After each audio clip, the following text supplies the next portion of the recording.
Sip. Gaspol. Rapi. Di mute dulu. Thank you, Rapi. Yuk, silakan Bro Willy. Selamat malam pria-prianya Tuhan. Seperti biasa kata Beno juga. ACC. Saya nggak apa lihatnya. AMC, ACC. Jadi salah. AMC Bro, antusias. Kebiasaannya. Antusias. Yes. Yes. Malam ini kita akan kembali lagi bertemu di ibadah AMC ya. Di Kamis malam Jumat Agung ini. Yang akan dilayani oleh Pak Filipus dengan temanya Sacrifice. Sebelum kita mulai, kita mau dengarkan pujian dulu dari Bapak Erik. Silakan Pak Erik. Oke, malam semua, shalom. Ya, puji Tuhan, malam ini kita sama-sama bertemu lagi di ibadah AMC. Ya, malam yang spesial ya, karena malam ini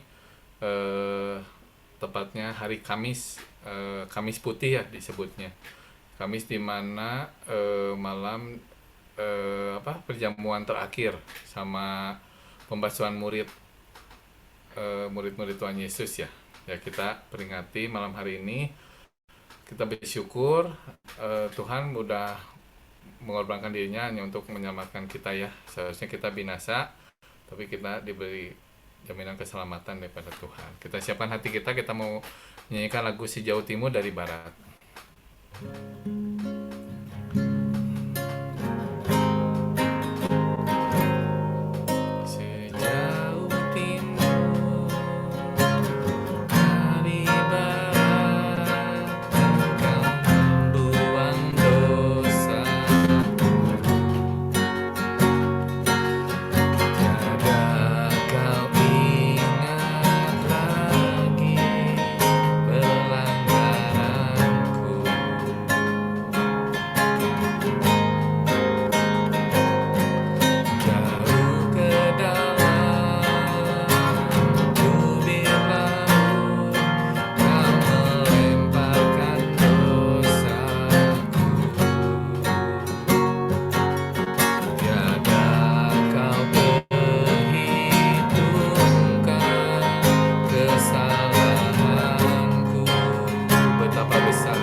Kita mau berdoa dulu buat ibadah malam hari ini.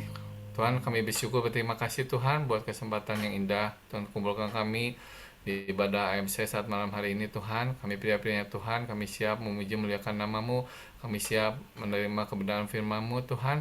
Tuhan pimpin jalannya ibadah ini dari awal pertengahan hingga akhir. Tuhan pakai setiap kami yang melayani Tuhan. Urapi hamba-Mu yang akan membawakan firman Tuhan. Biar Tuhan urapi setiap kami yang melayani Tuhan, sehingga kami semua diberkati Tuhan malam hari ini. Makasih Bapa, ini doa kami perahaskan di dalam nama Yesus. Kami udah bersyukur. Haleluya, amin.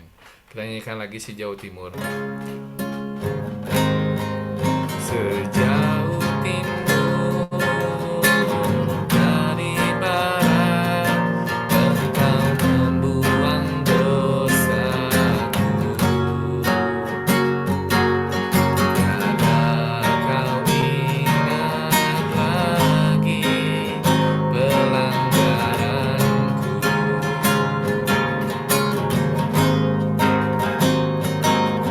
Jauh ke dalam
sebelum kita masuk firman Tuhan, saya membuka ruang kesaksian apabila dari pihak-pihak Allah yang mau menyaksikan cinta kasih Tuhan, saya persilakan. Ya, saya dari jauh. Ya, silakan Pak Kaleb. Ya, Shalom.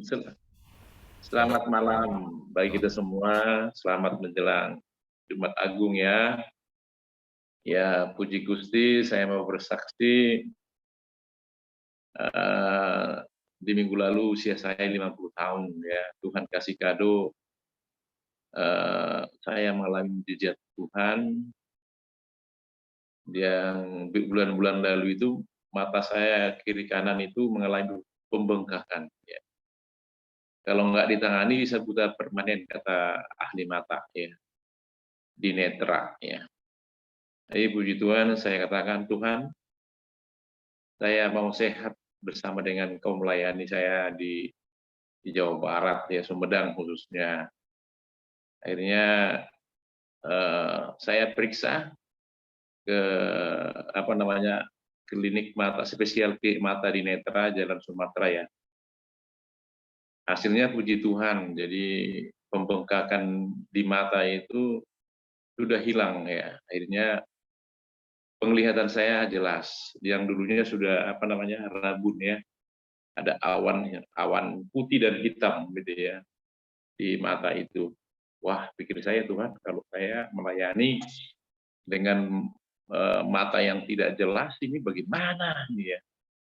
Akhirnya saya berdoa ya tepat saya di ulang tahun saya dapat berita dari tim dokter mata di Netra mata Bapak sudah mengalami kesembuhan. Jadi dari komputer ya difoto gitu ya, diteliti bahkan dikatakan sudah tidak ada pembengkakan lagi kiri dan kanan.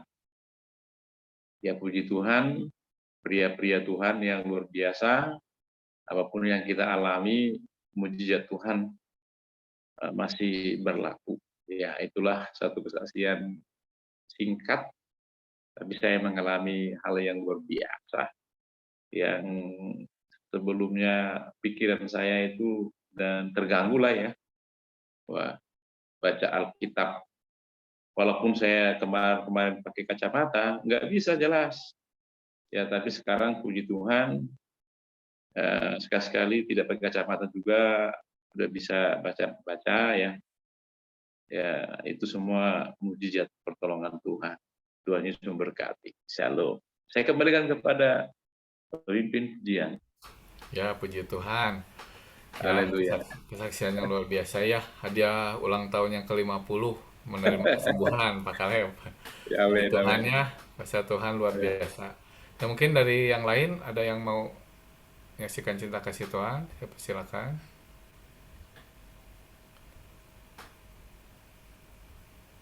Ada? Kalau tidak ada, kita mau mendengarkan firman Tuhan. Sebelumnya kita mau menyanyikan lagu Karena Salibmu.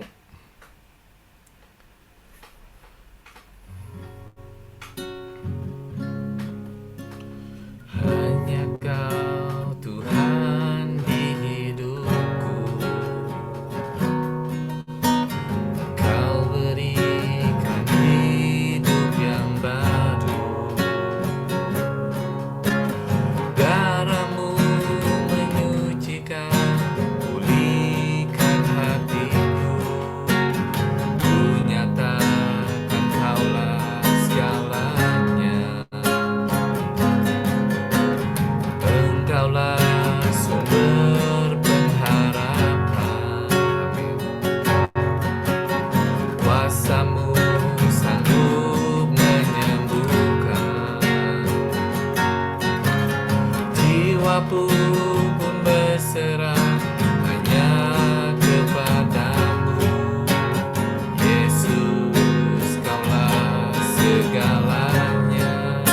Karena salibmu ku hidup. Karena salibmu ku menang.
kasih Bapa buat malam hari ini. Kami sudah memuji muliakan nama-Mu, kami sudah mendengarkan kesaksian Tuhan, kuasa-Mu yang begitu nyata atas kehidupan Bapak Pendeta Caleb. Tuhan, kami percaya Tuhan, kuasa Tuhan terus bekerja pada setiap pria-prianya Allah saat malam hari ini Tuhan. Mungkin dari kami ada yang sakit, kami percaya Tuhan, Kau ada sumber jawaban kami, sumber kesembuhan. Tuhan adalah pengharapan kami. Kalau sebentar kami akan mendengarkan firman-Mu, mari Tuhan urapi hamba-Mu, Bapak Pendeta Filipus Widianto yang akan menyampaikan kebenaran firman-Mu. Bila firman-Mu itu boleh menjadi kekuatan bagi setiap kami Tuhan, firman-Mu boleh menjadi rema dalam setiap hidup kami Tuhan. Ajar kami untuk kami melakukan setiap firman-Mu, apa yang Engkau mau dalam kehidupan kami Tuhan. Biar Roh Kudus-Mu yang selalu ada bersama dengan kami Tuhan, mampukan kami untuk melakukan firman-Mu Tuhan. Kami percaya malam hari ini kami semua diberkati Tuhan. Kami serahkan jalannya firman Tuhan dari awal pendengar hingga akhirnya. Hanya di dalam nama-Mu saja kami berdoa dan bersyukur. Sama-sama kita katakan amin. Saya serahkan kepada Bapak Moderator.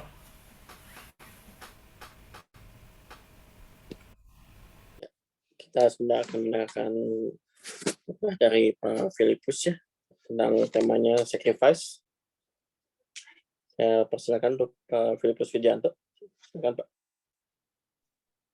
Baik, puji Tuhan, terima kasih, Shalom, puji nama Tuhan, terima kasih buat kepercayaan kembali dari kaum laki-laki AMC GBS Bandung ya, terima kasih Pak Aiki yang menghubungi percayaan pelayan ini, puji Tuhan, Tuhan berkati semuanya. Ya, baik, puji Tuhan. Malam hari ini kita memang malam khusus ya, spesial karena ini berkaitan dengan Jumat Agung ya. Jadi hari ini merupakan hari yang spesial buat kita semuanya. Ya. Jadi topik yang diberikan memang pengorbanan ya. Sacrifice ya. Jadi topik yang spesial memang untuk mempersiapkan kita besok masuk dalam ibadah Jumat Agung ya. Nah, jadi kita akan lebih dulu, kita akan baca ayatnya dalam Yohanes 3 ayat yang ke-16.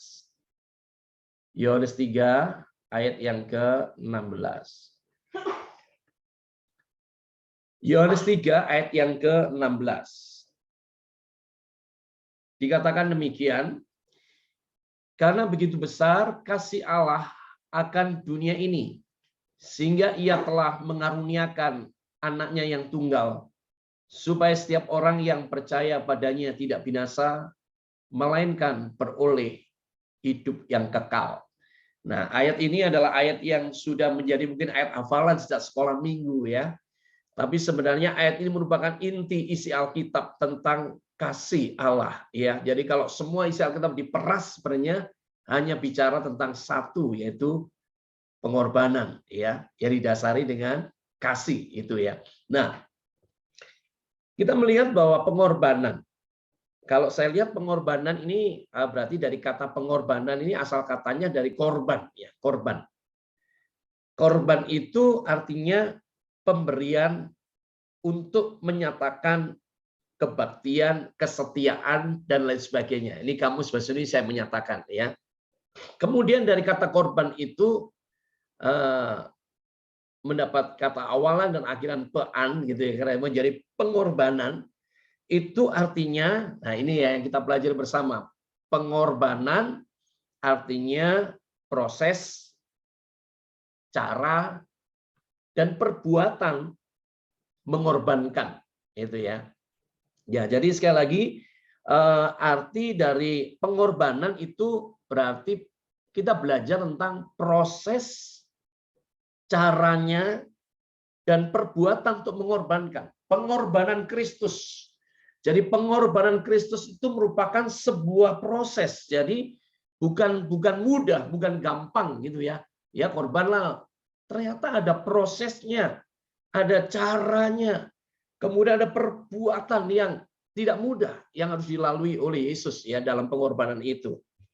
Nah, kita akan melihat bagaimana proses, cara dan perbuatan Kristus di dalam pengorbanan itu. Ya, ini yang akan kita renungkan bersama ya, pengorbanan Kristus.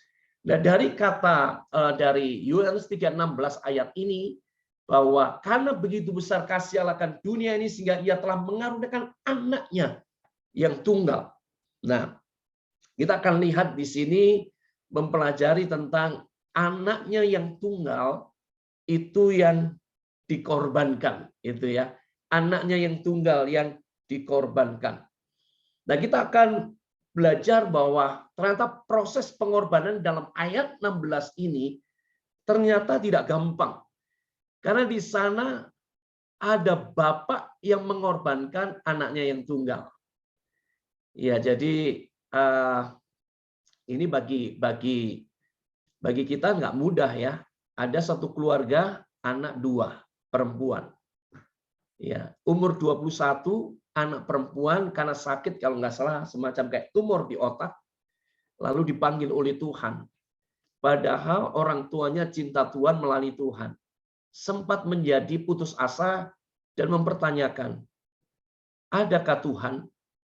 Kenapa Tuhan lakukan seperti ini? Nah, padahal satu meninggal, masih ada satu. Itu anak kedua, ya kan? Anak yang pertama masih ada. Tapi anak satu yang meninggal, itu membuat dia menjadi putus asa dan depresi. Sepertinya Tuhan tidak cinta saya.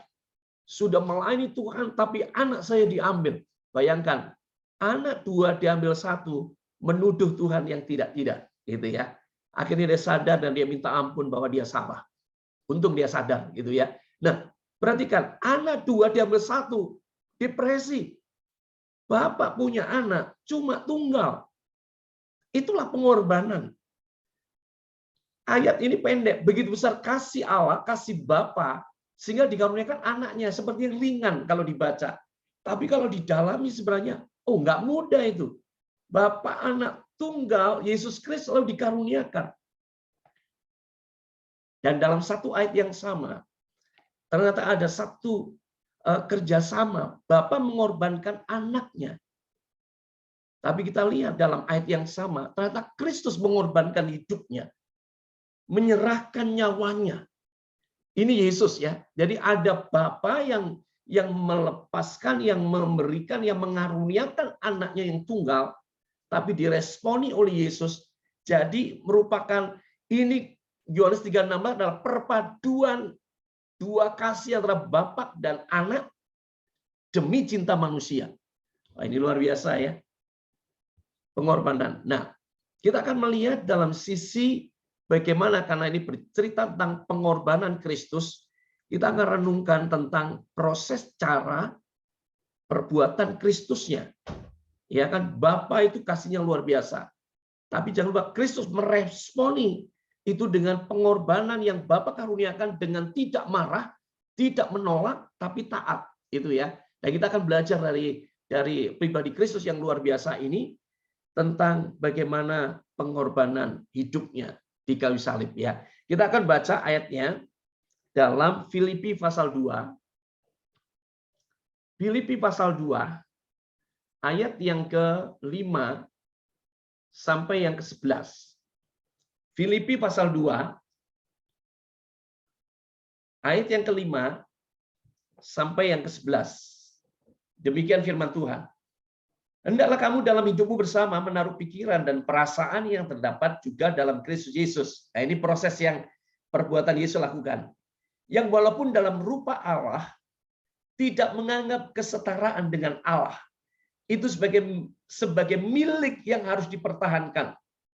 Melainkan telah mengosongkan dirinya sendiri dan mengambil rupa seorang hamba dan menjadi sama dengan, perhatikan, sama dengan, bukan seperti manusia, tapi menjadi sama dengan manusia. Dan dalam keadaan sebagai manusia, Yesus telah merendahkan dirinya dan taat sampai mati, bahkan sampai mati di kayu salib.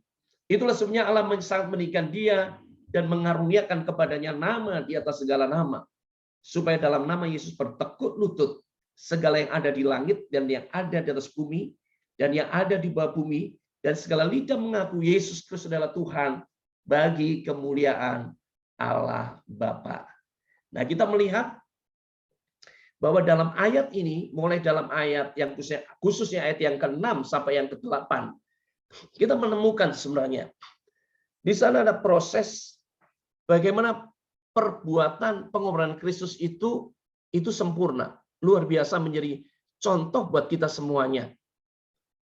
Bagaimana Yesus itu, kalau boleh dikatakan, dari kemuliaan surga yang penuh dengan kekekalan, dikatakan dia turun ke dunia, itu boleh dikatakan turun dalam tingkat ketujuh ke bawah.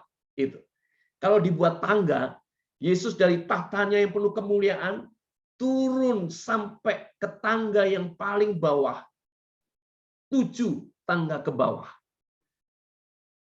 Angka 7, ya, itu angka sempurna ya. Kita memahami angka 7 itu angka sempurna. Kasih pengorbanan Tuhan itu sempurna. Perhatikan. Yang pertama tadi dikatakan, yang walaupun dalam rupa Allah, tidak menganggap kesetaraan dengan Allah sebagai milik yang harus dipertahankan. Nah, kalau dipikir, ini luar biasa. Allah, Yesus itu setara dengan Allah, tapi otoritas dan kuasa dan kasihnya dikatakan sebagai Tuhan, dikatakan sebagai milik yang tidak dipertahankan. Nah, ini merupakan sebuah pengorbanan yang luar biasa. Semacam ginilah kira-kira ya. Kita ini kalau disetarakan mungkin ya di antara Bapak AMC Bandung ya, yang mungkin kalau di kantor manajer, direktur ya, atau yang punya perusahaan. Kita yang punya perusahaan, tapi kita nggak menganggap kesetaraan kita sebagai manajer atau direktur. Ya. Atau sebagai kita ownernya. Punya mungkin 7 pabrik atau berapa, dan banyak yang, tapi kita nggak menganggap semuanya itu.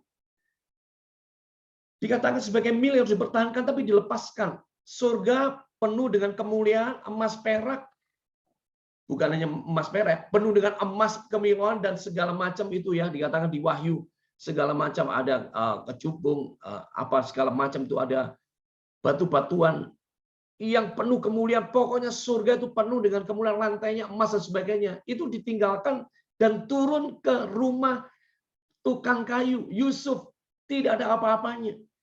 Itu coba kalau seandainya mungkin di antara Bapak di sini yang paling diberkati lah gitu ya, lalu tidak menganggap milik yang dipertahankan, lalu menjadi tukang sapu jalanan lah begitu kira-kira ya.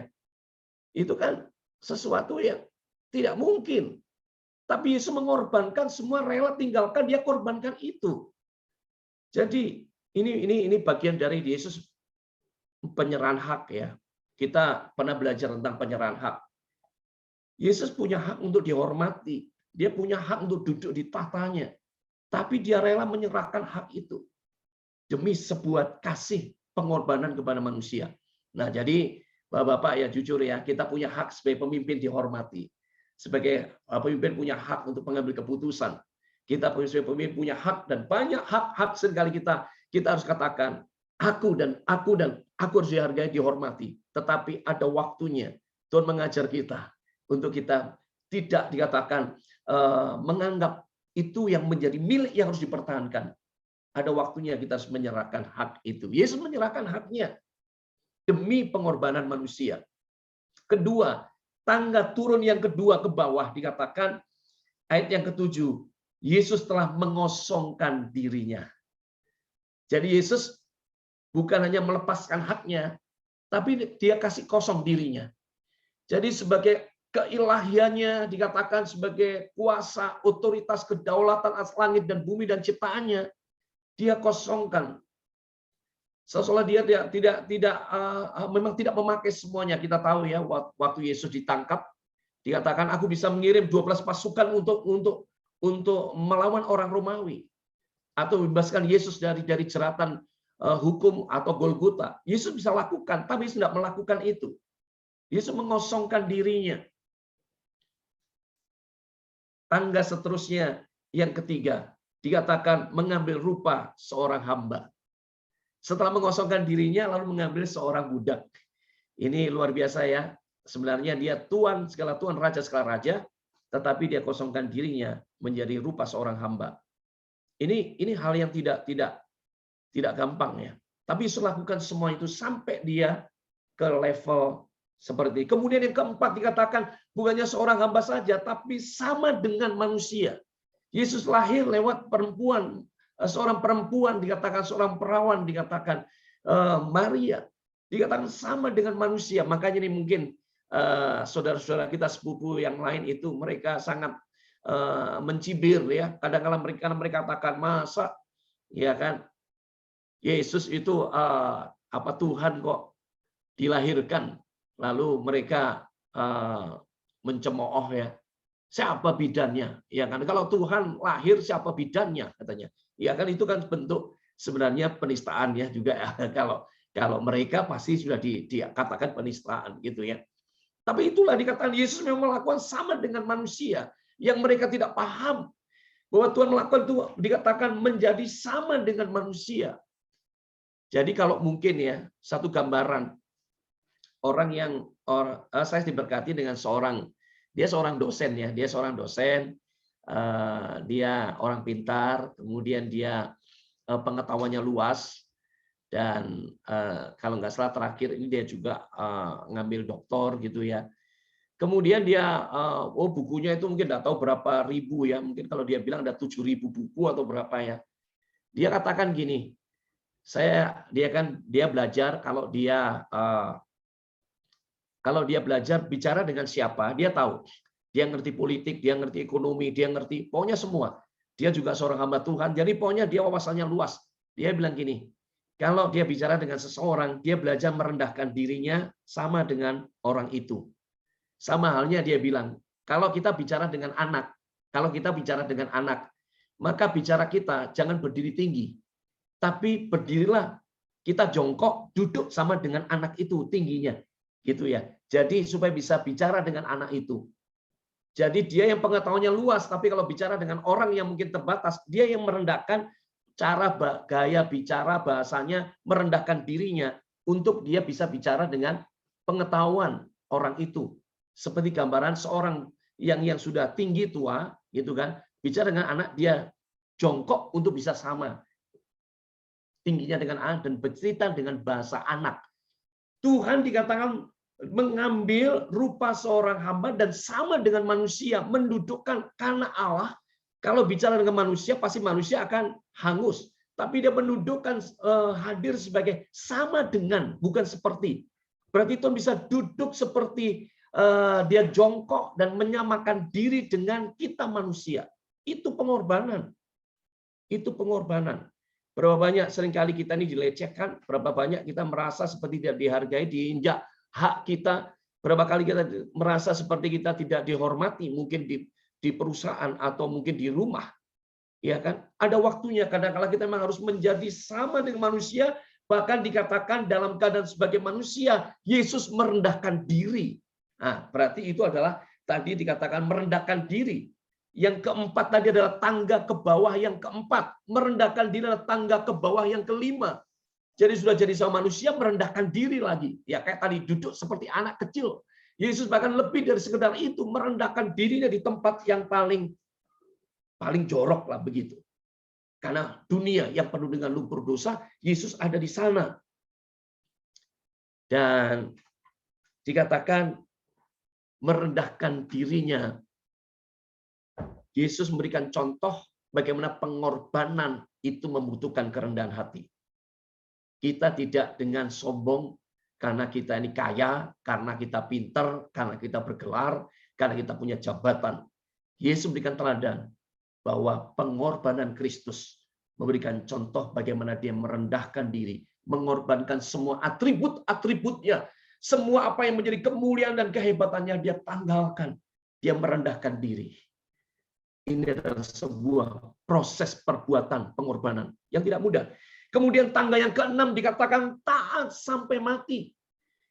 Bagaimana kita kaum laki-lakinya Tuhan? Untuk taat itu perlu pengorbanan. Ya kan? Contoh misalkan, kalau kita suami istri, suami atau istri kita ada salah. Bagaimana seorang suami bisa mengampuni istrinya? Itu sesuatu kadang yang berat. Kadang-kadang kita berkata, kamu sudah selingkuh, kamu sudah merugikan perusahaanku, kamu sudah berbuat salah. Bagaimana aku bisa mengampuni kamu? Tidak, cerai. Bagaimana untuk taat? Arti sebuah pengampunan itu kan ketaatan pada firman. Itu sebuah pengorbanan. Dikatakan Yesus taat. Dan taat dikatakan sampai mati. Itu dikatakan adalah ketaatan kepada kehendak Bapa, kepada firman. Yesus mengampuni.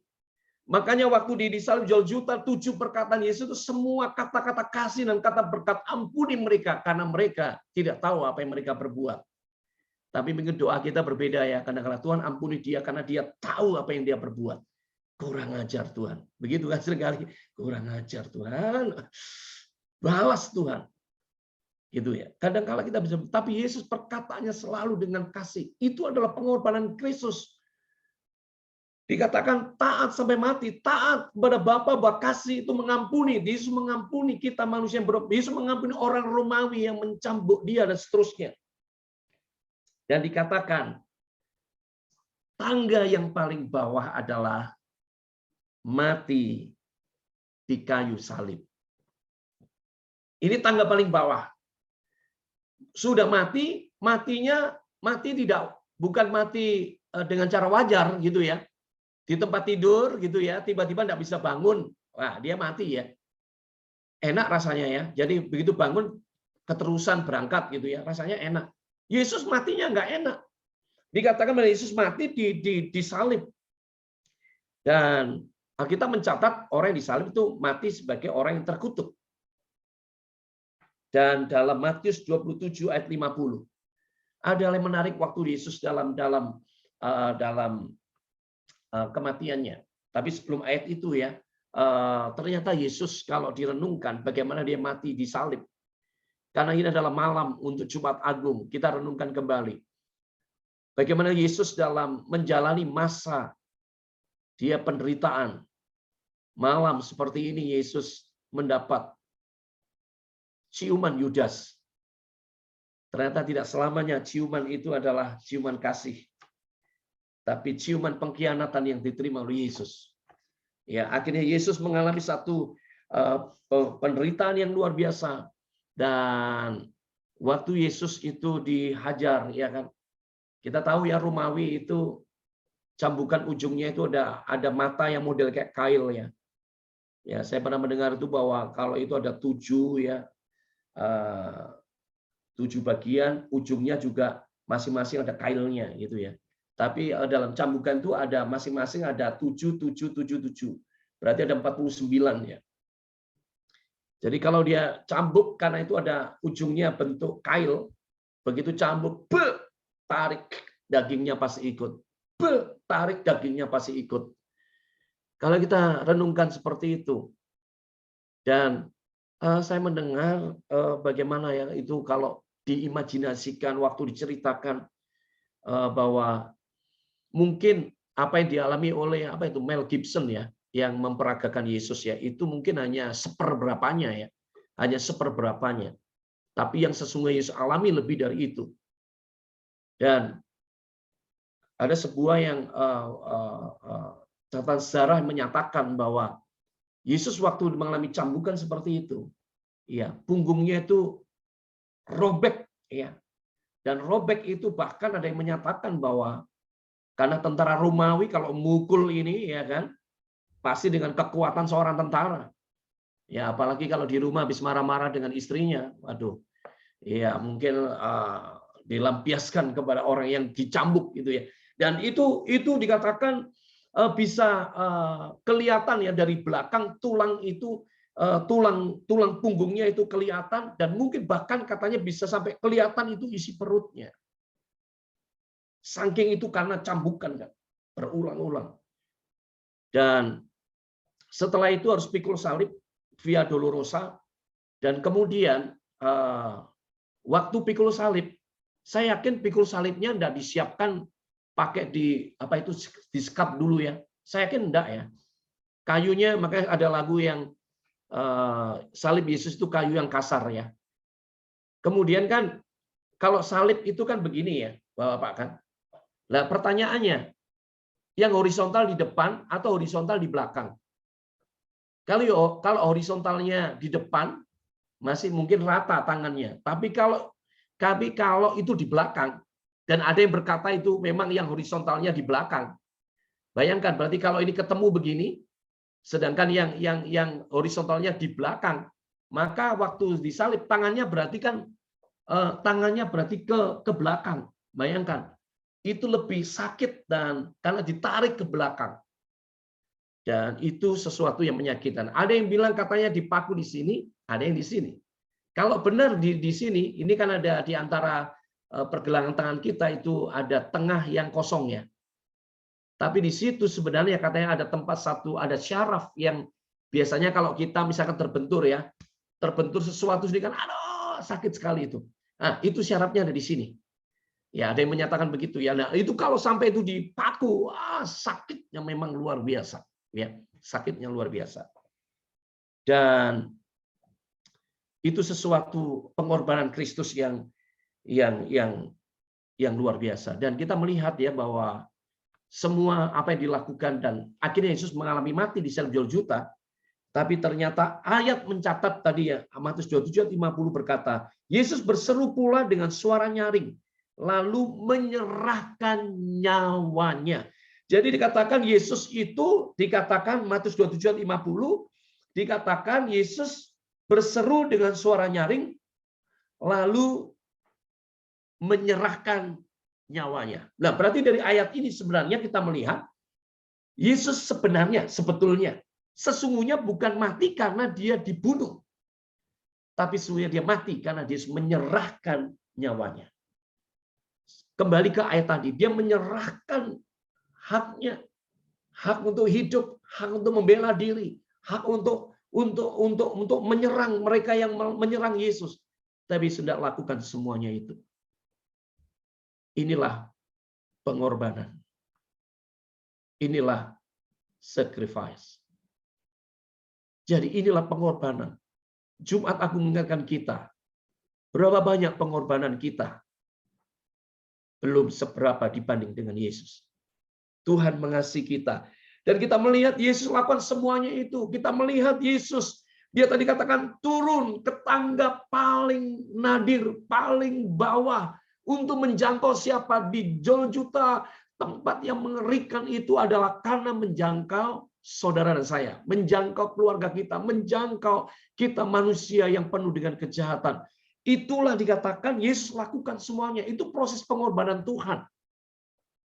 Dan kita melihat, setelah kita merenungkan tentang pengorbanan Kristus, Bapak-bapak yang dikasihi Tuhan, sekarang pertanyaannya, bagaimana respon kita sebenarnya terhadap peristiwa Jumat Agung? Apa respon kita? Apa tindakan kita? Dengan kita merenungkan tentang pengorbanan Kristus, tentu kita tidak hanya mendengar dan mengulang kembali tentang cerita ini, tetapi kita ada sebuah respon, membangun sebuah komitmen apa yang harus kita lakukan dengan pengorbanan Kristus yang sangat luar biasa. Dari penuh dengan kemuliaan, dia sampai turun ke tangga yang paling bawah dan pengorbanan yang paling sempurna. Di dunia ini tidak ada yang lain selain Yesus Kristus. Mari kita melihat bagaimana respon yang harus kita lakukan. Apa komitmen kita harus lakukan? Berdasarkan ayat Yohanes tadi 3:16. Ayat itu berkata, karena begitu besar kasih Allah akan dunia ini, sehingga dikaruniakan anak yang tunggal, supaya barang siapa percaya kepadanya tidak binasa, melainkan beroleh hidup yang kekal. Yang pertama, respon kita adalah kita percaya dan menerima Kristus di hati kita. Kita percaya dan menerima Kristus di hati kita, maka kita akan terima hidup yang kekal. Menerima Kristus dalam keluarga kita, Kristus ada dalam pekerjaan kita, Kristus ada dalam pelayanan kita, Kristus ada di dalam seluruh aspek hidup kita. Pengorbanan Kristus karena Tuhan mengasihi kita, sehingga kita menjadi orang percaya dan dijamin hidup yang kekal, kita diselamatkan. Saya diberkati dengan pemahaman waktu Yesus disalib. Yesus berkata, "Aku haus. Aku haus." Ternyata Tuhan tidak iseng. 7 perkataan Yesus disalib itu nggak ada yang iseng. Tapi kata-katanya berbobot. 7 perkataan itu adalah kata-kata yang bermakna yang luar biasa. Waktu Yesus berkata, aku haus. Ternyata menurut Spurgeon dikatakan bahwa orang yang tidak percaya, dia akan mengalami kehausan kekal. Contohnya adalah waktu orang miskin, Lazarus ya dengan orang kaya. Lazarus di pangkuan Abraham di surga, orang kaya ada di neraka. Abraham, tolong. Cucukkan jari dikatakan, kasih tetes, aku kehausan. Orang yang tidak percaya mengalami kehausan kekal. Tetapi orang percaya, dia tidak akan haus selama-lamanya, kata Yesus kepada perempuan Samaria. Nah, kita melihat ternyata waktu Yesus berkata, salah satu perkataan di salib berkata, aku haus. Ternyata Tuhan menjadi jawaban bahwa waktu Tuhan berkata, aku haus, artinya aku benar haus menanggung kehausan kekal. Jadi Tuhan menanggung kehausan penderitaan dari setiap kita. Jadi kita melihat bahwa Tuhan yang mengambil semuanya itu. Oleh karena itu kita harus percaya, walaupun dalam kesulitan yang paling pelik, Tuhan melalui kepelikan seperti itu. Orang bisa menahan lapar. Orang lebih mudah menahan lapar, tapi tidak mudah menahan haus. Orang bisa tidak makan 2 hari, tapi waktu orang tidak minum 2 hari, lebih tersiksa daripada menahan lapar. Ya, Yesus sekali lagi melakukan itu. Aku haus. Itu menanggung kehausan kekal dari setiap kita, dari segala penderitaan. Kedua, respon kita. Pertama, percaya dan menerima Dia. Engkau terima hidup kekal. Kemudian yang kedua, kembali kata tadi, ayat inti. Karena begitu besar kasih Allah. Kasih itu ditulis dengan kata agape. Bukan phileo, bukan eros hawa nafsu, bukan phileo persaudaraan, bukan storge sesama darah. Tetapi Yesus memakai kasih agape, kasih Bapa yang sempurna. Itu dikatakan karena begitu besar. Jadi kasih Allah bukan, kasih Allah sudah besar. Tapi ditambah kata karena begitu besar. Besar tambah begitu berarti sangat-sangat besar. Nah, kita melihat bahwa kasih Allah begitu besar dikatakan sehingga Yesus, sehingga Bapa yang punya kasih yang besar rela memberikan anaknya yang tunggal. Nah, dari sini kita melihat bahwa tadi ya di awal kita singgung bahwa Bapa memberikan kasih yang besar, Yesus meresponi dengan kasih yang besar dengan menyerahkan hidupnya. Jadi respon kita adalah, coba kita lihat sebagai ayat yang terakhir dalam 1 Yohanes 3:16.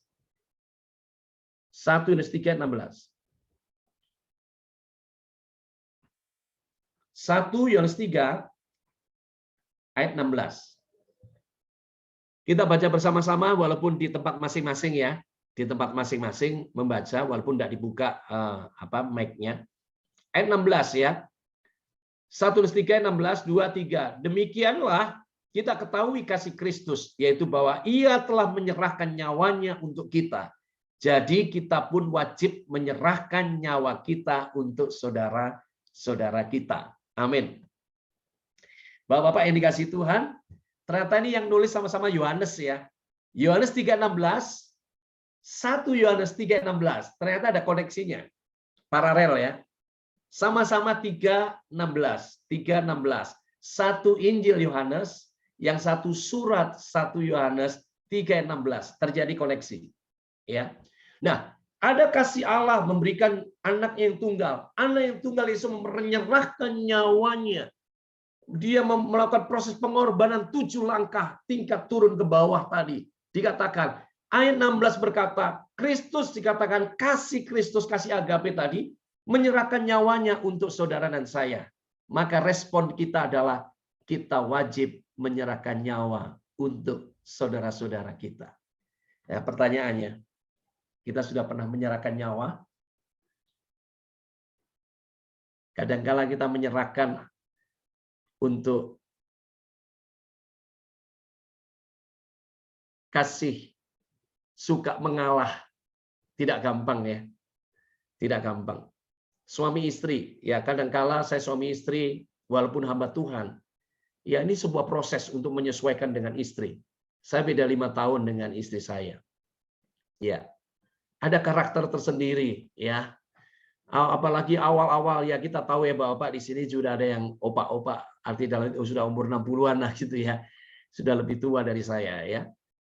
Saya baru 54 ya, tahun ini saya 54 ya. Nanti bulan Mei ya, bulan Mei 54. Nah, jadi ternyata proses penyesuaian karakter tidak gampang. Ya kan? Ada kalanya saya merasa saya suami, saya kepala gitu kan. Saya merasa saya kalau saya gengsi kalau saya mau minta maaf. Tapi saya bersyukur saya melatih diri, saya masih bisa lebih mudah meminta maaf. Ya, tapi ada titik tertentu itu menjengkelkan, membuat kadang marah itu ya. Tapi satu hal, ternyata bagian yang kedua adalah yang perlu kita komitmen. Tadi yang pertama selain percaya menerima Yesus, dikatakan yang kedua adalah ternyata mengasihi dan rela berkorban. Itu dua hal yang tidak bisa terpisahkan. Kalau kita mencintai istri kita tahu dia punya kekurangan. Dia tahu, kita tahu dia salah. Kadang-kala salah, tapi kadang-kala masih berusaha menutupi ya. Kadang-kala kita bisa membimbing, tapi dalam titik tertentu kita jengkel juga, kita bisa emosi dan marah ya. Tapi satu hal Tuhan ingatkan, bahwa kalau engkau mencintai, maka engkau rela untuk ada titik tertentu, kita mengalah. Kita mengampuni. Kita melupakan. Nah, jadi kita melihat bahwa ternyata kasih yang dilakukan oleh Yesus, kita tahu ya, kasih agape ternyata kita tahu semua, kasih agape itu kasih walaupun. Bukan kasih karena atau kasih asalkan.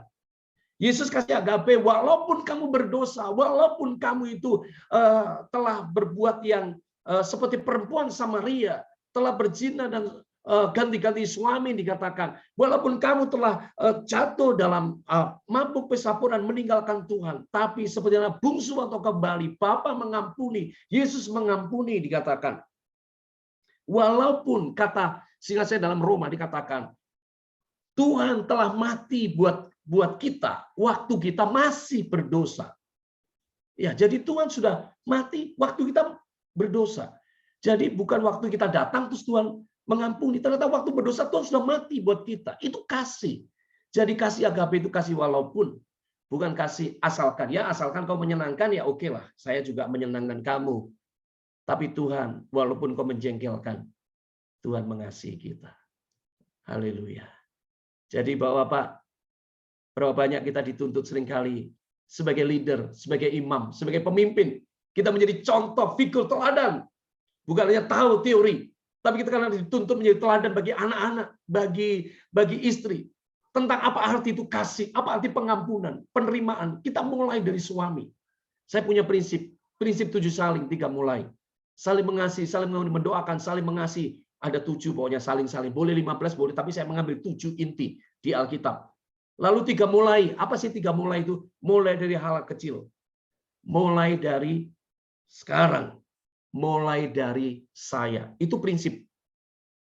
Saya katakan mulai dari kecil, belajar menjadi contoh, misalnya itu di dalam pengampunan penerimaan itu dalam kita latih rumah tangga tiap hari itu pasti ada. Perselisihan, salah paham dan itu ada pasti antara anak, antar saudara, ya kan kakak beradik dan segala macam kita dalam pelayanan. Saya menerapkan kasih dimulai dari hal yang kecil. Ya masa pandemi yang lalu, ya kan ada yang merasa mereka ada yang di PHK, ada yang merasa ada yang rugi, merasa gagal. Mulai dari jemaat, ayo mulai dari kecil. Ada yang memberi perhatian, kasih telur, kasih beras, kasih bentuk minyak goreng, bantuan dana, segala macam yang lain. Saya bilang enggak apa-apa. Saya pribadi juga kasih contoh buat mereka. Jadi artinya gini, mulai dari kecil-kecil. Jangan dianggap enteng hanya telur 1 bagi. Dari mulai hal yang kecil. Mulai sekarang, jangan tunda besok. Dan dimulai dari jangan tuntut orang lain. Mulai dari saya dulu. Mulai dari hal kecil, mulai sekarang, mulai dari diri saya. Jadi saya belajar kalau di keluarga saya katakan, Tuhan aku mau mulai dari saya sebagai pemimpin untuk menjadi teladan. Yesus memulai kasihnya dari dirinya.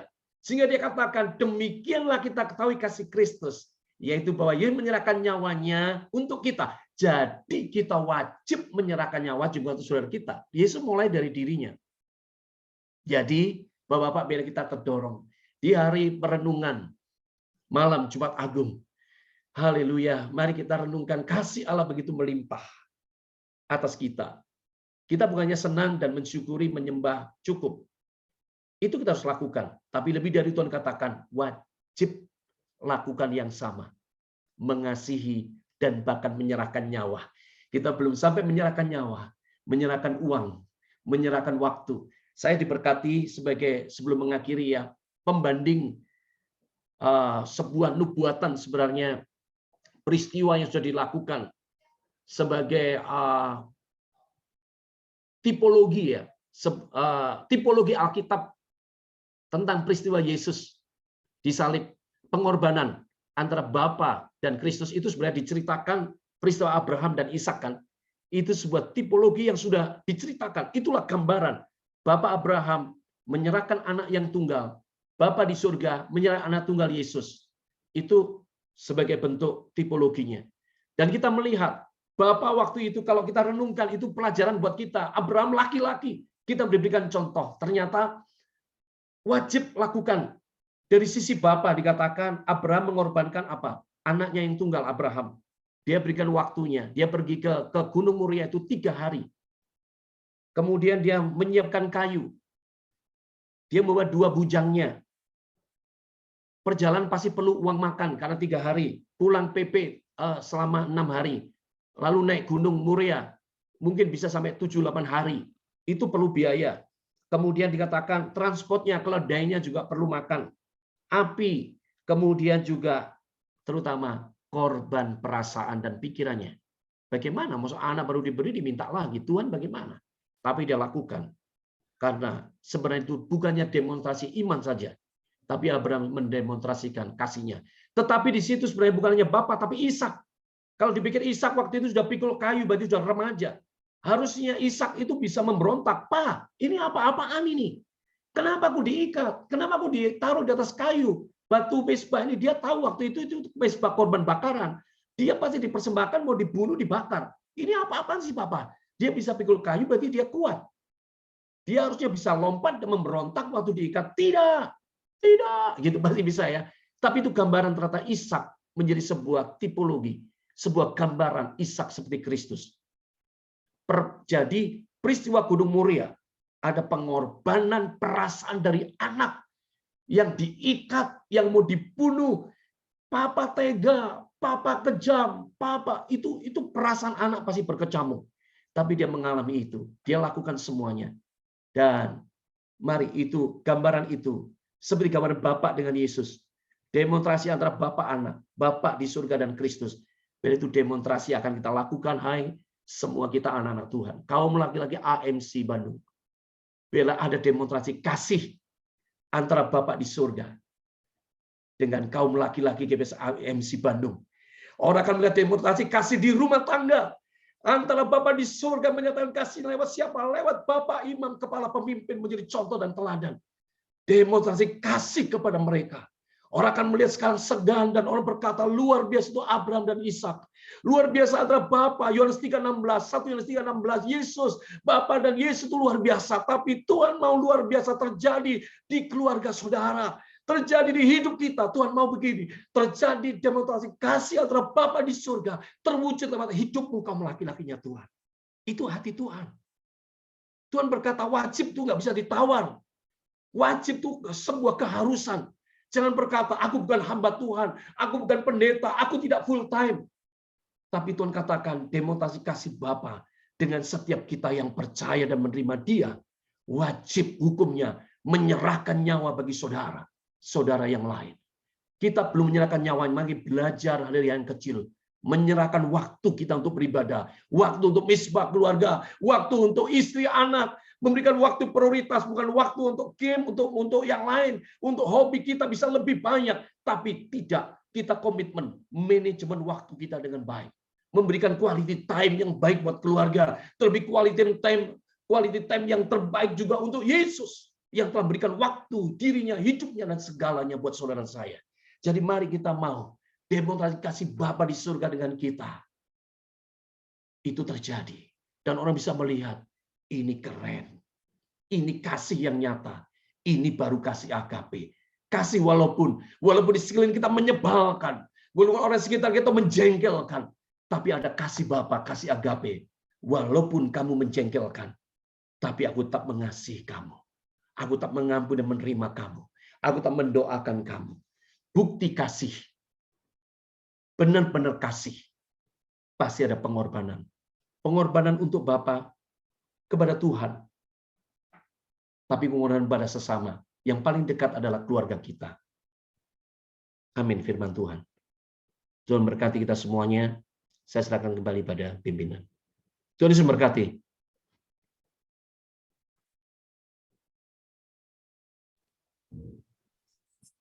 Terima kasih buat pelayanannya Pak Filipus. Untuk doa firman, boleh saya minta Ko Andreas tutup dulu dalam doa kok.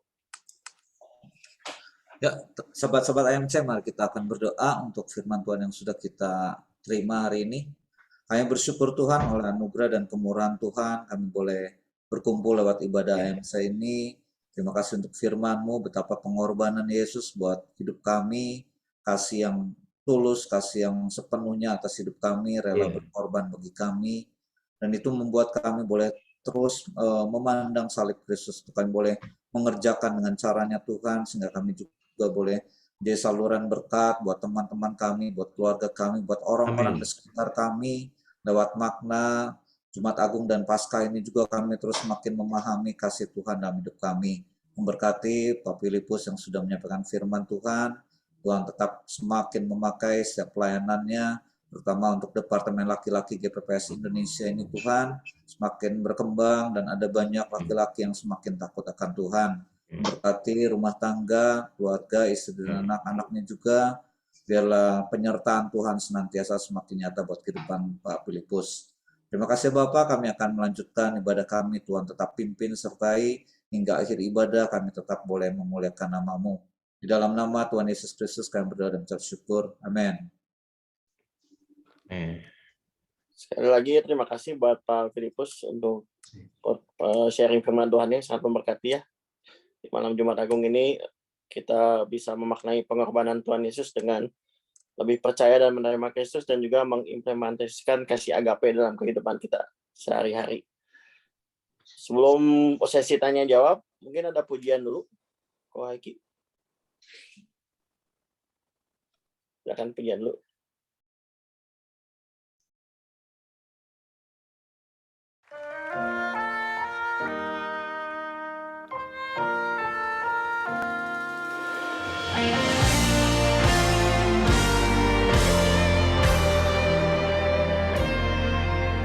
Ku hidup oleh anugerah-Mu, yang terbaik ku terima dari-Mu. Rancangan-Mu indah bagiku,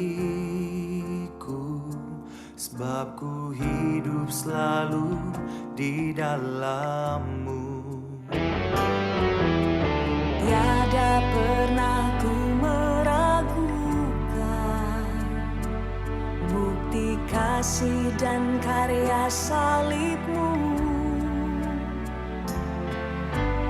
Kau telah mati gantikan hidupku, sebab itu ku selalu bersyukur. Kasih-Mu memulihkan hidupku, kuasa-Mu membangkitkan rohku, darah-Mu telah tercurah bagiku, pengorbanan-Mu sempurna.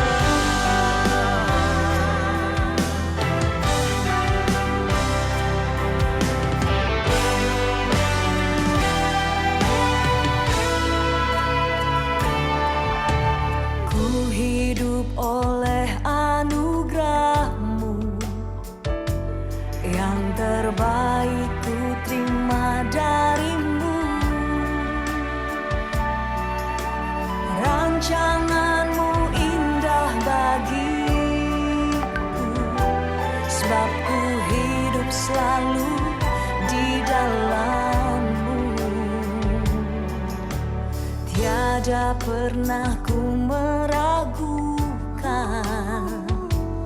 bukti kasih dan karya salib-Mu. Kau telah mati gantikan hidupku, sebab itu ku selalu bersyukur. Kasih-Mu memulihkan hidupku, kuasa-Mu membangkitkan rohku,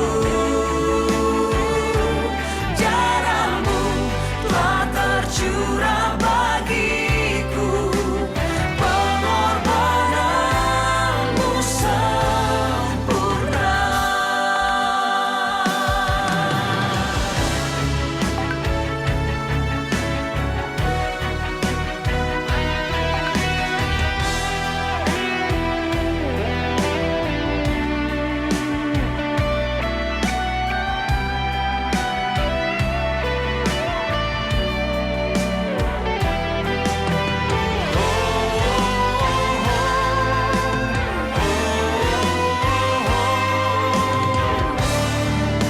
Hanya Yesus satu-satunya Tuhan yang sudah menyelamatkan hidup kita lewat pengorbanannya. Saya mengajak kita semuanya bangkit berdiri bersama-sama. Kasih-Mu memulihkan hidupku, kuasa-Mu membangkitkan rohku, darah-Mu telah tercurah bagiku, pengorbanan-Mu sempurna.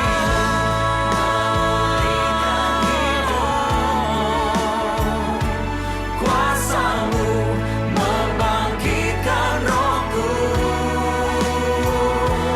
darah-Mu telah tercurah bagiku, pengorbanan-Mu sempurna. Pengorbanan-Mu sempurna. Pengorbanan-Mu sempurna.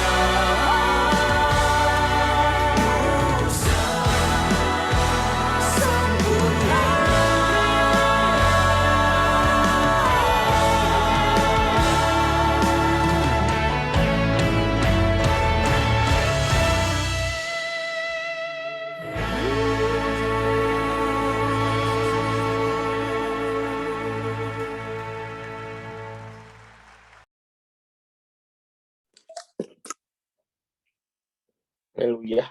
Kemudiannya kita masuk ke sesi tanya jawab ya. Ada yang mau bertanya? Biasanya Pak Beno nih.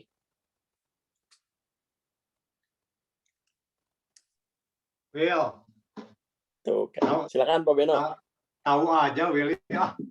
Iya tuh, kan udah connect Pak Beno. Aduh, connect bersama XL. Pak Filipus, selamat malam Pak Filipus. Iya, selamat malam. Ya, Iya, terima kasih Pak Filipus sudah memberikan puji Tuhan. firman Tuhan malam ini buat kita sebagai pria-prianya Allah.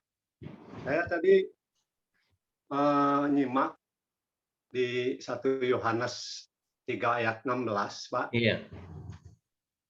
Memang secara bacaan ini saya rasakan satu hal yang ringan, Pak, ya. Jadi demikianlah kita ketahui kasih Kristus, itu bahwa Ia telah menyerahkan nyawanya untuk kita. Jadi kita pun sebagai manusia wajib menyerahkan nyawanya. Itu sesuatu bacaan yang ringan kalau saya baca ini. Tapi untuk actionnya Pak, ya, menyerahkan nyawa untuk saudara-saudara kita. Terlalu berat kayaknya Pak untuk kata-kata ini. Jangankan menyerahkan nyawa, Pak. Di dalam ayat 17-nya, barang siapa mempunyai harta duniawi dan melihat saudaranya menderita kekurangan, tetapi menutup pintu. Ini satu hal satu hal yang harus kita hadapi di keseharian kehidupan kita, Pak. Apa pendapat Bapak tentang ini, Pak? Kira-kira? Silakan Pak Filipus. Iya. Ya, langsung ini ya. Jadi kita bukan sharing dengan yang lain ya, langsung ya. Oke. Langsung aja Pak. Oke, iya. Memang seperti Pak Beno tadi katakan ya, ini memang bacanya enteng ya, tapi untuk melakukannya ternyata juga enggak seenteng bacanya gitu ya. Iya. Betul, betul. Ya, jadi memang ini luar biasa sebenarnya saya sendiri masih jauh dari standar yang Tuhan kehendaki ya dari firman Tuhan. Iya. Tapi paling tidak ini mendorong buat kita, makanya tadi saya katakan mulai dari hal yang kecil, mulai dari sekarang kita latih dan mulai dari diri sendiri. Jadi Ya. melatih hal yang kecil ya. Jadi mungkin tadi ya, jadi jangan menutup pintu bagi orang lain ya. Kadang-kala Betul, memang Pak. Iya, betul. kecenderungan orang ya egonya tinggi ya gitu ya. Kadang-kala ya kecenderungan orang kalau dibantu sekali 2 kali cukuplah dia, jangan tambah lagi gitu ya. Itu manusia ya. Tetapi sekali lagi ini ayat mendorong kita sebenarnya motivasi buat kita. Jadi perenungan kita bahwa di hari Paskah Jumat Agung ini betapa kasih Tuhan itu besar. Harusnya gini, inputnya kasih Allah besar, harusnya outputnya juga besar, harusnya. Bisa juga. Nah, tapi realitanya memang jujur output kita kadang-kala masih sangat kecil dibanding dengan kita menerima dari Dia. Nah, memang ini membutuhkan sebuah komitmen bersama untuk kita mau melatih tadi. Makanya saya punya prinsip belajar dari hal yang kecil untuk dibangun supaya itu dilatih menjadi gaya hidup, menjadi supaya kita bisa menolong orang lain gitu ya. Ya mungkin di laki-laki IMC Bandung sudah lebih maju ya. Kalau misalkan kami yang pernah lakukan ya, mungkin ini hal kecil yang kami belajar ya, misalkan di laki-laki di tempat ini ya. Pernah ada satu laki-laki itu karena suami istri kerja di koperasi ya. Suami istri kerja di koperasi, kemudian waktu itu suaminya kena sakit diabetes ya, sakit diabetes. Kemudian istrinya kemudian ya karena mungkin ya karena sebuah persaingan ya mungkin bagaimana, akhirnya pokoknya diambil sebuah tindakan cara akhirnya pada maju ya koperasinya. Ini di kompleks tentara, asrama tentara. Gitu. Tapi akhirnya dia diberhentikan ya. Suami istri diberhentikan gitu ya. Nah, akhirnya ya kondisi mereka dalam kondisi agak ya bukan agak ya memang sulit gitu ya. Akhirnya dari kaum laki-laki waktu itu kami kumpul bicarakan ya patungan untuk bisa menolong ya. Waktu itu dia butuhkan bantuan untuk waktu itu kalau salah dia mau selesaikan sepeda motornya atau dia ini sudah berapa tahun yang lalu ya. Jadi menyelesaikan cicilannya atau dia mau menjual lalu beli lagi karena membutuhkan karena motornya pokoknya ada masalah waktu itu ya. Setelah dia di PHK juga. Jadi akhirnya ada kaum laki kumpul dan bisa menolong bantu untuk yang berurusan dengan sepeda motornya. Jadi minimal dia punya aktivitas dia bisa untuk Gojek ya kan atau aktivitas pekerjaannya suami istri.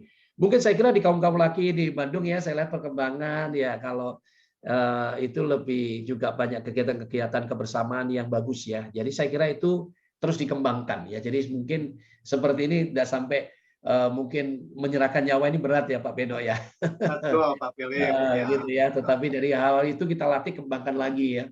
Ya. Nah, pada akhirnya memang kalau Tuhan harus izinkan ini terjadi, ya memang Tuhan katakan wajib untuk melakukannya begitu ya.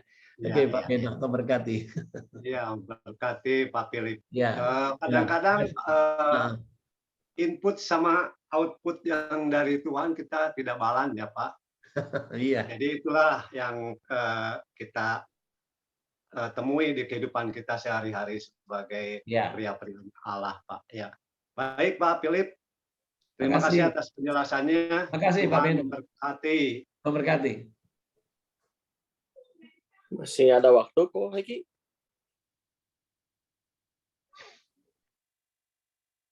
Kayaknya bro. Oh cukup. Ya.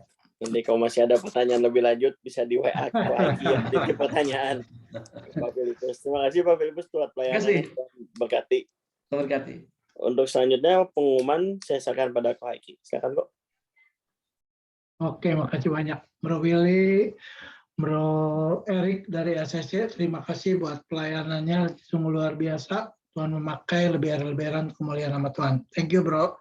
Makasih juga Pak Philip Pujianto. Terima kasih buat kebenaran firman Tuhannya. Saya merasa diberkati sekali dengan sacrifice ini tentang pengorbanan, yaitu pengorbanan itu adalah proses perbuatan Tuhan untuk hidup kita yang rela mengorbankan anaknya yang tunggal, ya, dikorbankan begitu luar biasa, dan itu adalah proses Tuhan ketika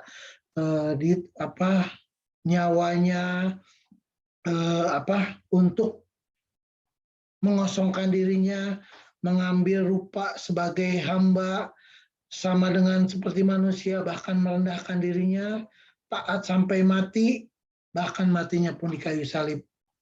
Itu adalah pengorbanan Tuhan yang sungguh luar biasa buat hidup kita. Dan apa respon kita tentang pengorbanan ini. Dan tadi Pak Filipus sudah katakan bahwa kita harus mempunyai respon untuk bisa mengasihi, ya, seperti Tuhan Yesus yang punya kasih agape, kasih yang sempurna, kasih yang begitu besar buat kehidupan kita, dan kita belajar untuk kita bisa memulainya. Kasih itu kita mulai dari diri kita sendiri, kita belajar mulai dari yang kecil, dan kita belajar melakukan kasih mulai dari sekarang, seperti yang tadi Pak Philip katakan. Dan saya minggu kemarin dapat satu statement tentang kasih dari Pak Johnson, ya, bahwa kasih bukan hanya sekedar ungkapan mulut, bukan pula kata-kata, tetapi adalah suatu tindakan yang membawa pengorbanan diri dan mengalahkan kepentingan diri kita sendiri. Itulah kasih.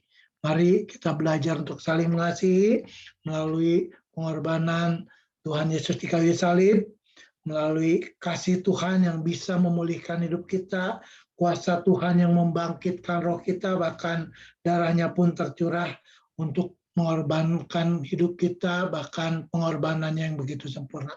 Terima kasih Pak Philip, terima kasih buat teman-teman semua. Tuhan memakai Pak Philip dimanapun berada, jadi saluran berkat. Terima kasih Pak buat firman-Nya. Amin. Puji Tuhan. Saya akan bacakan pengumuman buat sepanjang minggu ini. Pengumuman AMC tiap pagi ada doa pagi dari Senin sampai Sabtu, jam 5 sampai jam 6 pagi via Zoom, di link Zoom yang sama seperti malam hari ini. Saya juga mengundang sahabat-sahabat AMC, sahabat-sahabat ACC, sahabat-sahabat AMC dimanapun berada untuk bisa ikut gabung dalam doa pagi setiap pagi dari Senin sampai Sabtu jam 5 sampai jam 6 pagi via Zoom. Selanjutnya minggu depan kita akan dilayani oleh Bapak Pendeta Yepta Engka, sama seperti malam hari ini via Zoom, dengan tema Savior of Cross, yaitu penyelamat di salib. Jadi penyelamat kita itu di salib, yaitu Tuhan Yesus Kristus, untuk mengorbankan hidupnya untuk kita semua. Selanjutnya besok, ini ada hari Minggu 15 April 2022, kita akan mengadakan ibadah umum. Jumat, Bro. Besok. Jumat ini, Bro? Ya, besok, Bro. Oh, ini besok? Ya. Oh, ini buat besok ya? Oke, buat besok ya, kita akan mengadakan kebaktian Jumat Agung jam 8 pagi, yang akan dilayani oleh Bapak Pendeta Marga Wijaya, STH dari Jakarta, disertai dengan perjamuan kudus via online dan onsite juga. Jam 8, satu kali ibadah. Selanjutnya, Minggu 17 April kita juga akan ibadah umum jam 6, dibagi 3 bagian, jam 6 pagi, jam 7.45, dan jam 4 sore, yang akan dilayani oleh Bapak Pendeta Beni Ang, yaitu tentang Savior, pantas dia disebut Sang Juru Selamat, via online dan onsite. Saya berharap Bapak-bapak, teman-teman, sahabat AMC bisa ikut dalam kebaktian umum ini ya. Selanjutnya persembahan kolekte untuk menunjang ibadah AMC, boleh teman-teman melalui rekening untuk persembahan AMC, nomor rekening 676 517 5503 Bank BCA atas nama Bapak Mulyawan Tia Utama. Saya juga berharap teman-teman bisa mensupport untuk ibadah Zoom AMC seperti malam hari ini. Mungkin itu aja, nggak ada lagi ya. Pak Andreas, ada lagi? Nggak ada? Oke. Terima kasih. Tuhan Yesus memberkati. Saya serahkan kepada Bapak Daniel. Puji Tuhan. Ya, kita sudah diberkati malam hari ini lewat kebenaran firman Allah yang disampaikan oleh hambanya Bapak Pendeta Filipus dari Manado. Ya, Pak Filipus ini juga sebagai ketua kaum laki-laki untuk GWPS ya, nasional. Ya, saudara, jadi kita sudah diberkati, kita sudah dilengkapi satu tema yang luar biasa tentang pengorbanan. Dan pengorbanan ini menjadi gaya hidup setiap kita para pria-pria. Karena kita percaya setiap peristiwa pengorbanan itu adalah pasti ada sesuatu yang mengagumkan dalam pengorbanan. Ya, kalau kita lihat para pahlawan-pahlawan bangsa, dia telah berkorban ya untuk membela bangsa ini sehingga dia ditulis di dalam sejarah dengan tinta emas sehingga selalu dikenang, selalu diingat akan pengorbanannya. Saya percaya terlebih pengorbanan Kristus di kayu salib itu kiranya boleh menjadi inspirasi buat setiap kita para kaum laki-laki dan setiap kita para laki-laki yang bertemu dengan salib Kristus. Seharusnya kita pun akan menjadi sesuatu yang berubah, berbeda. Ya, karena di salib itu merupakan titik balik di mana kehendak kita, ya ego kita itu hilang, tetapi kehendak Allah dinyatakan dalam hidup kita. Itu kasihnya yang sempurna tadi, luar biasa. Kasih dan pengorbanan itu tidak bisa dipisahkan. Karena kasih itu selalu memberi, meskipun mengorbankan diri sendiri. Itu wujud daripada kasih. Ya. Dan di dalam kasih, itu selalu kasih itu adalah berkerajaan dalam hidup kita, bukan hanya sekedar perasaan, tetapi kasih itu yang harusnya berkuasa atas hidup kita. Para pria-pria, saya percaya kalau kita memiliki kerajaan kasih dalam hidup kita, maka bukan ego kita yang memerintah, tetapi kasih Kristus. Ketika kita bertemu dengan kasih-Nya, di kayu salib selalu terpancar kasih dalam kehidupan kita. Boleh berdampak pria-pria, boleh menjadi berkat hidup kita bagi kemuliaan Tuhan. Baik untuk istri, untuk anak-anak kita, untuk komunitas, dimanapun saudara berada, saya percaya ketika Kristus, kasih Kristus menguasai hidup kita, maka ada sesuatu yang berbeda. Setiap kita para pria-pria untuk hidup ini boleh menjadi pribadi yang berdampak untuk dunia ini bagi kemuliaan Tuhan. Sekali lagi terima kasih hambanya Pak Filipus, mungkin di sana sudah jam 10 malam ya. Sudah malam ya, sudah beda 1 jam di sana di Manado. Ya, Tuhan memberkati dan Tuhan memakai terus Pak Filipus dimanapun melayani. Terima kasih dan gimana tutup doa? Ya, tutup, Pak Iki. Ya, Pak, langsung aja Pak Daniel tutup doa. Nanti saya mohon hambanya Pak Caleb Larmin Manurungnya akan tutup dalam doa.